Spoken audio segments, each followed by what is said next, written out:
scope of future work is as the same profession has done for the concrete mix, and the design is coming with a safe limit, that is for IRC 44 2017, so that extend the work for high strength, high performance concrete.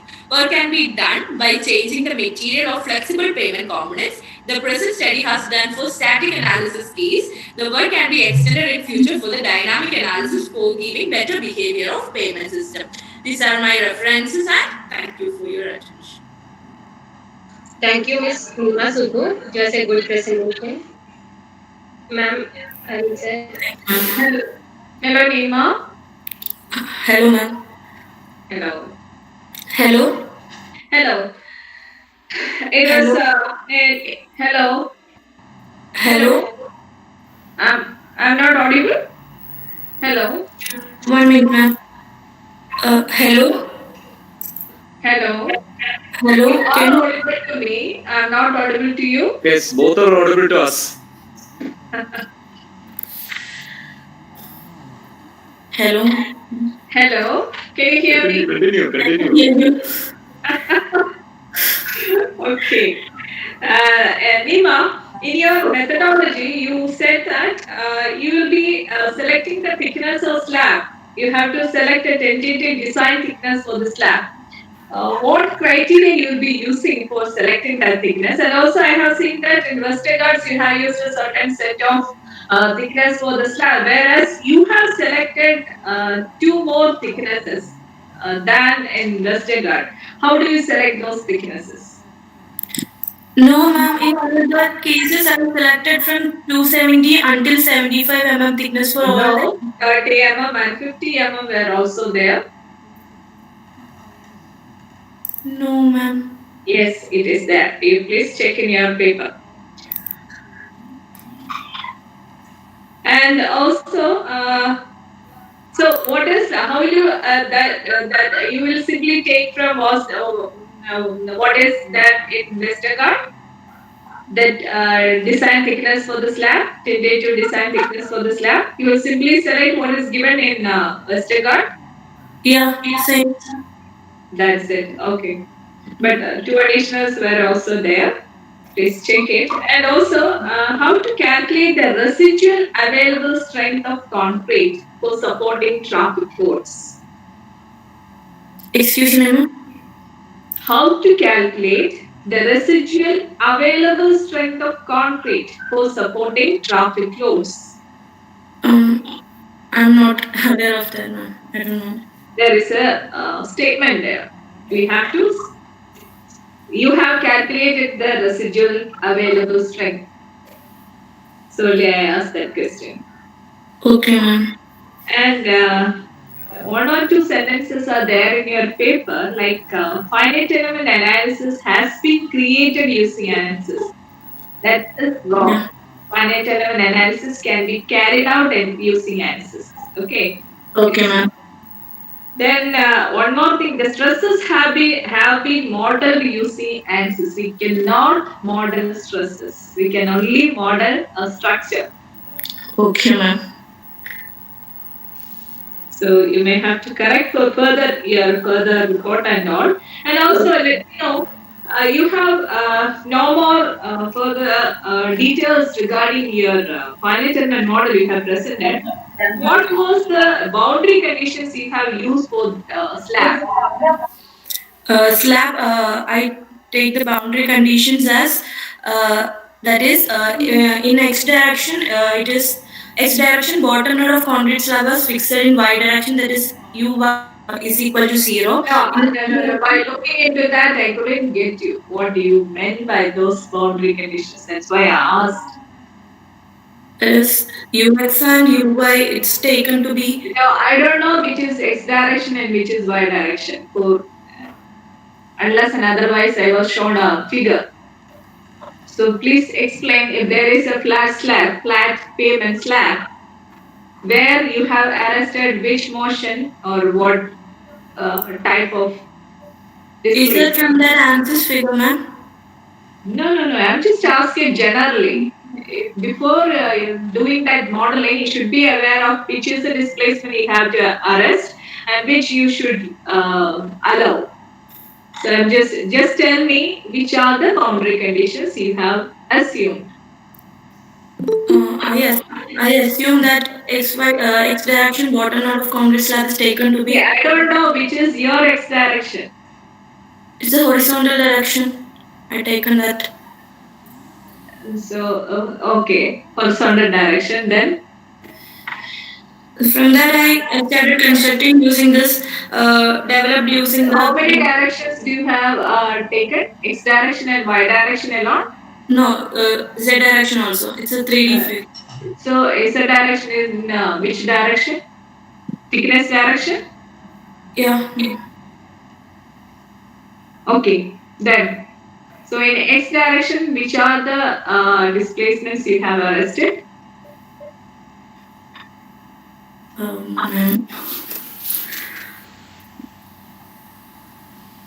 I'm not. Excuse me. Okay, okay. And also you have not, you have only said it is an axial load, right? Axial load. And you have not given any clarification regarding whether you have done a static analysis or a dynamic analysis. Static Isn't analysis. it It's a static analysis, ma'am. static analysis only? Yeah, ma'am. Okay, then you have applied that axial load as for an area or as a point load.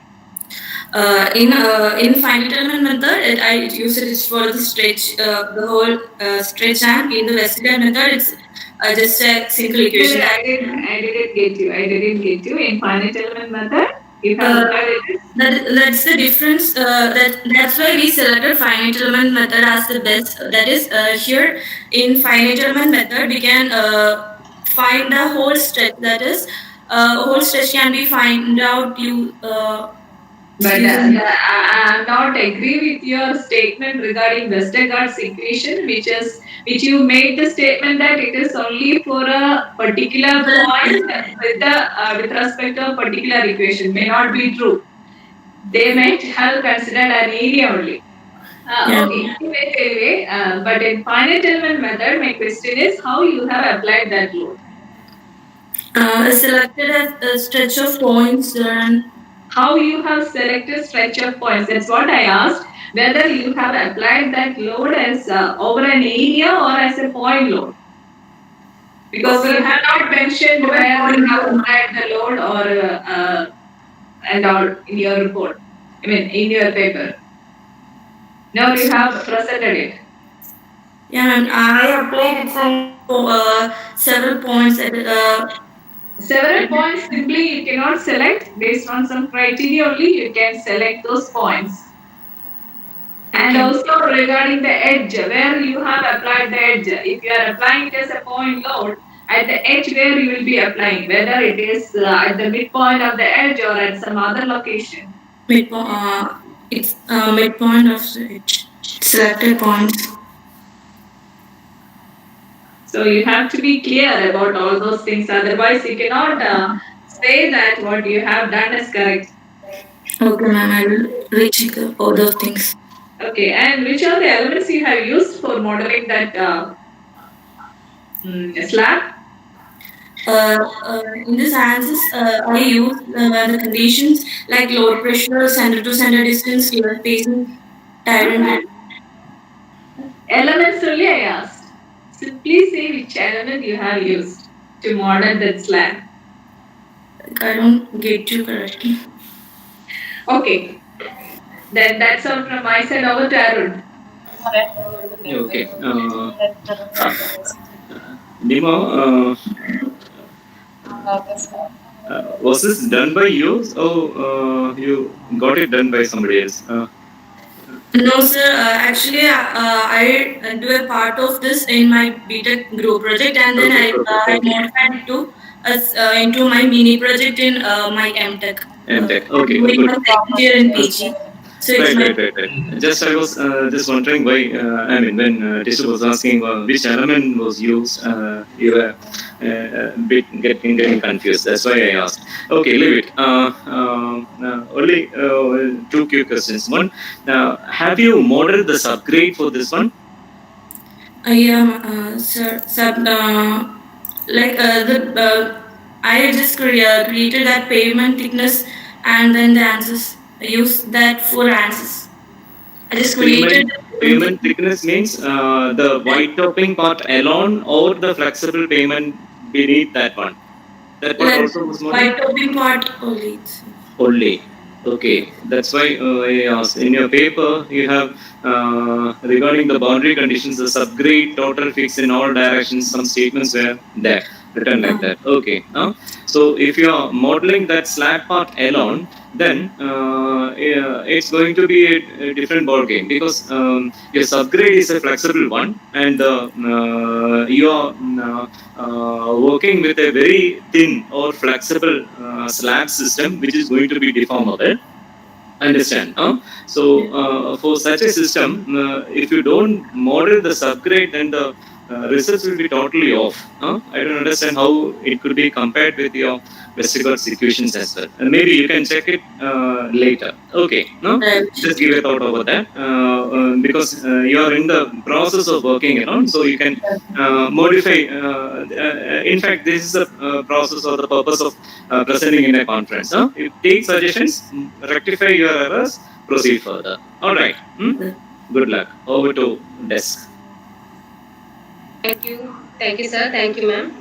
Since we have time constraint, we are moving on to next presenter, Miss Alka Susan Matthew, paper ID 272.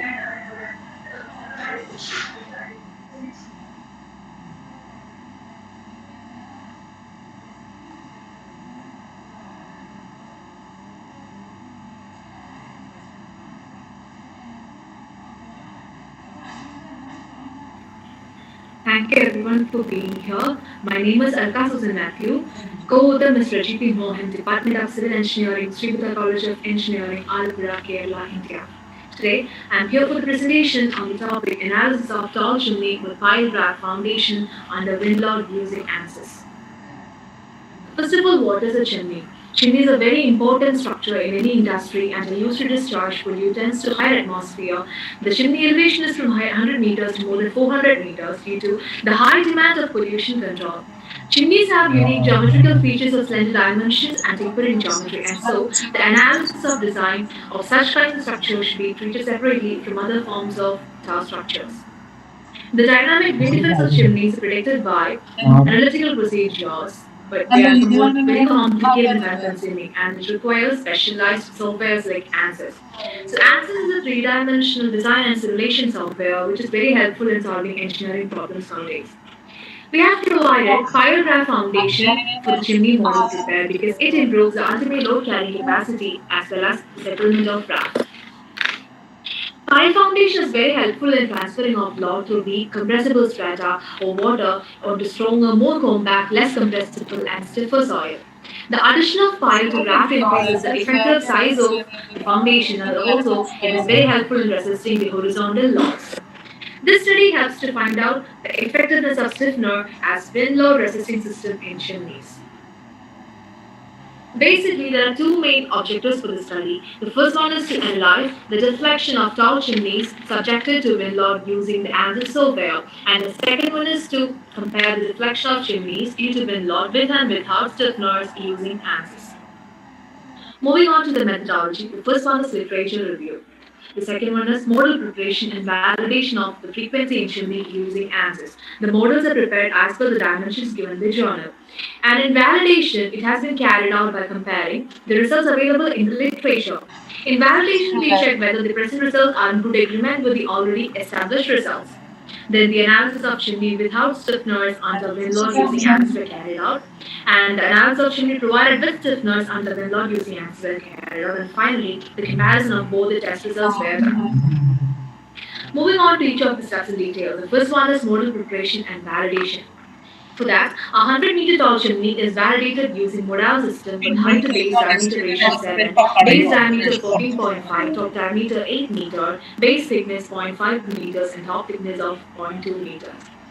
The significance of modal system is that modal analysis is a process of determining dynamic characteristics of a system in form of natural frequency and damping factor.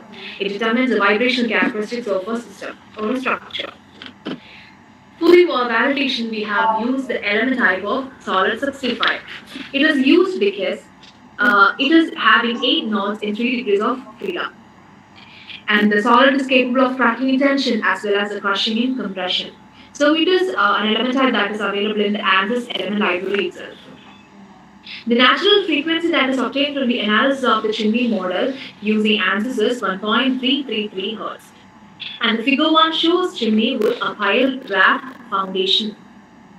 And for this modeling, we have used RC friction piles of length 20 meters, diameter 1 meter, and the spacing provided is 3 times the diameter. And in total, we have provided 79 RC friction piles.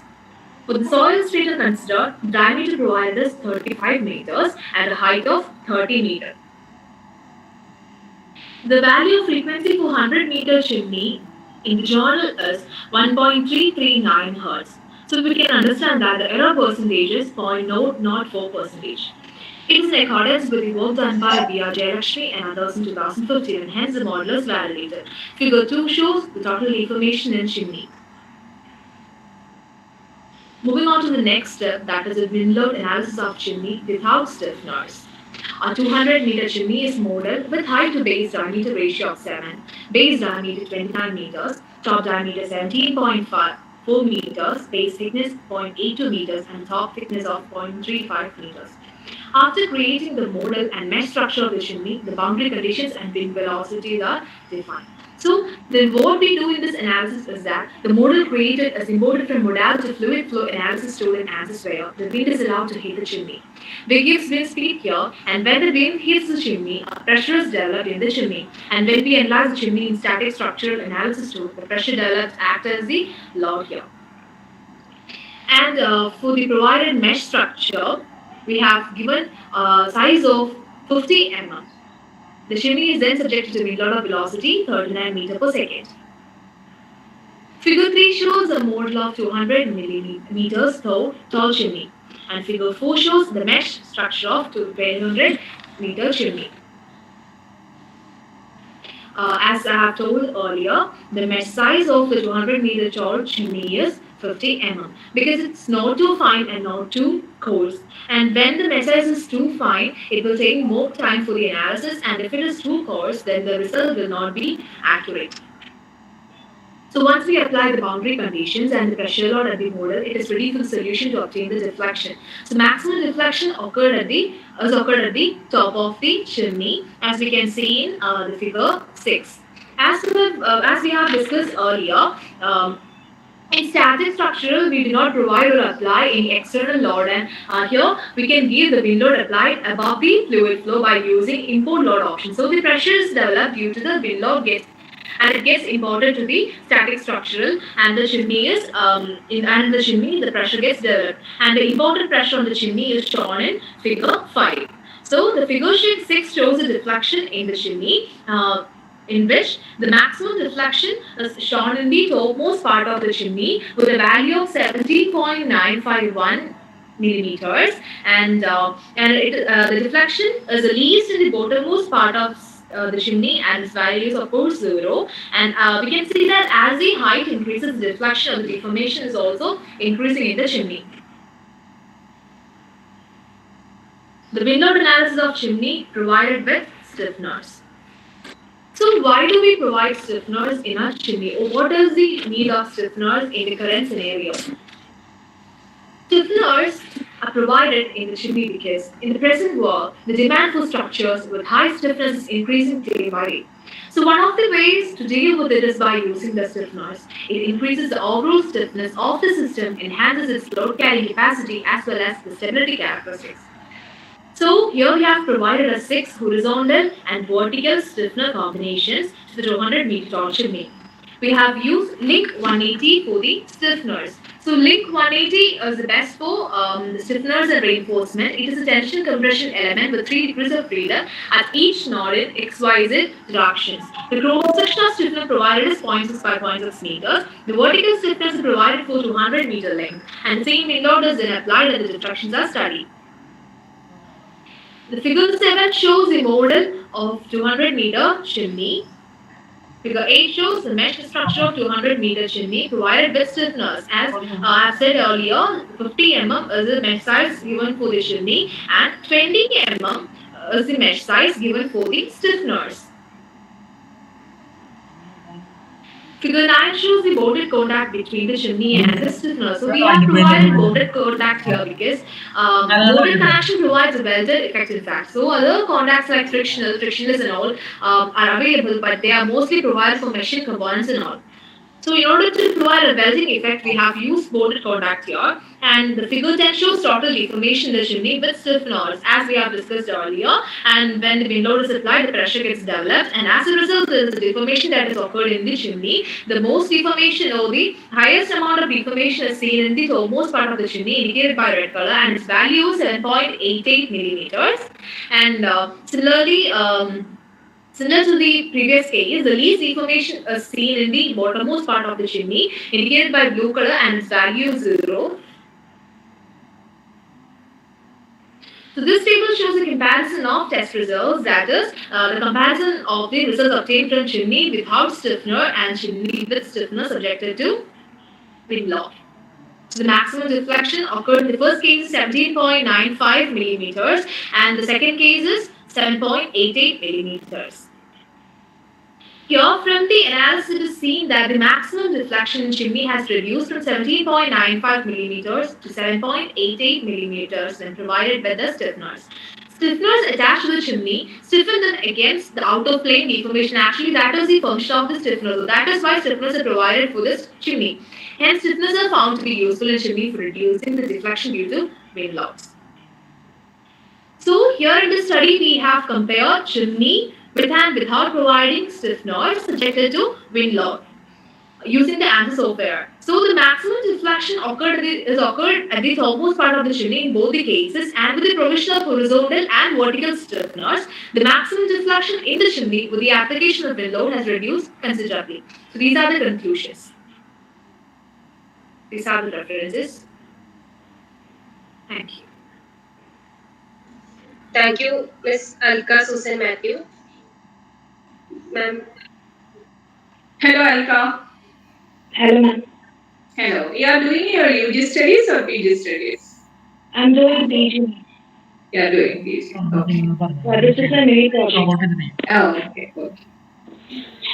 Then in your title, you said it is pile rafted foundation, the chimney with pile rafted foundation, right? Yes, Pile raft foundation. Yes, ma'am. Analysis of tall chimney with pile raft foundation. Yes, But I have not seen the modeling of raft or pile here. I have seen only the model of chimney.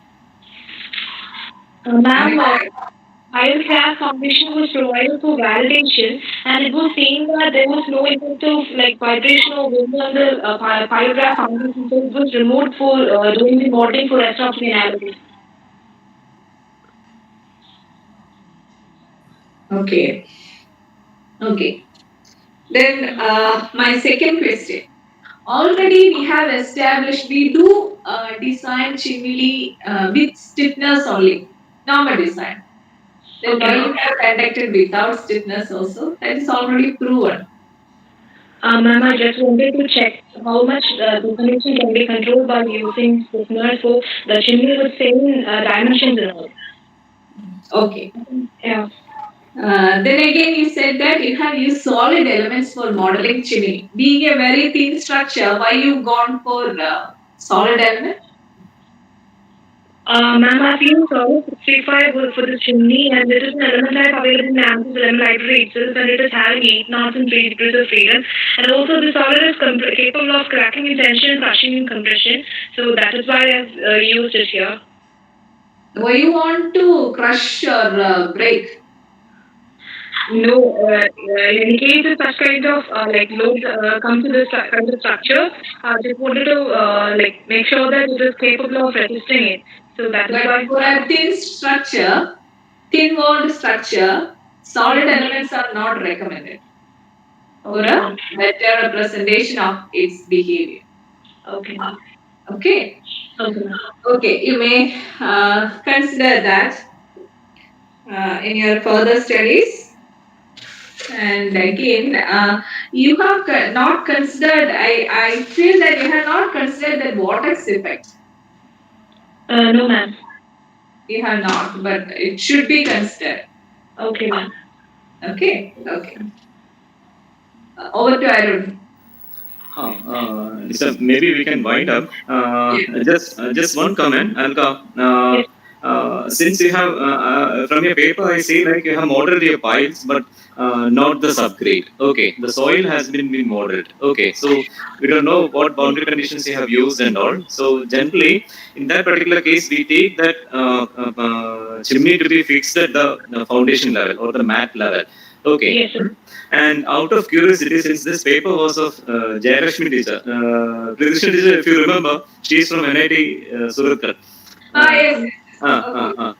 So just I refer to that particular paper, and you are comparing her fixed base model frequency of 1.33 with your pile draft model. There is something issue. You just verify that one. Okay. Okay. So with that, let us wind up, and may I invite our chair, Dr. Priyadeshna ma'am, to conclude the session. Okay. Thank you, Arun. Anyway, we are running out of time, so let me have a brief of our presentation today. So altogether, we had 5 papers, and all the topics were very interesting. And I congratulate each one of them for selecting those topics, and all the best for their further research studies. All the best. Thank you. Okay. May I invite Dr. Sena ma'am to say that? I, on behalf of the coordinator CSI 20, extend my wholehearted gratitude to Dr. Priyadarshini and Dr. Arun, who took time to chair the session of computational mechanics. I thank them for sharing their knowledge to the participants and also the faculty and my students. Thank you, Priyadarshini and Arun. Thank you, Tisha. Thanks, Amda, for comparing yourself. Comparing. All right. I hope we can leave, right? Okay. We'll start the next session. Okay. Analysis and design. The participants are ready. Bharati? Okay. Okay. വിളിച്ചിട്ട് ഞാനില്ല cut ചെയ്തില്ലേ cut ചെയ്യട്ടെ ആ record stop ചെയ്തു ഞാനിത് end stream ചെയ്യുകയാണ് Next participants for session 3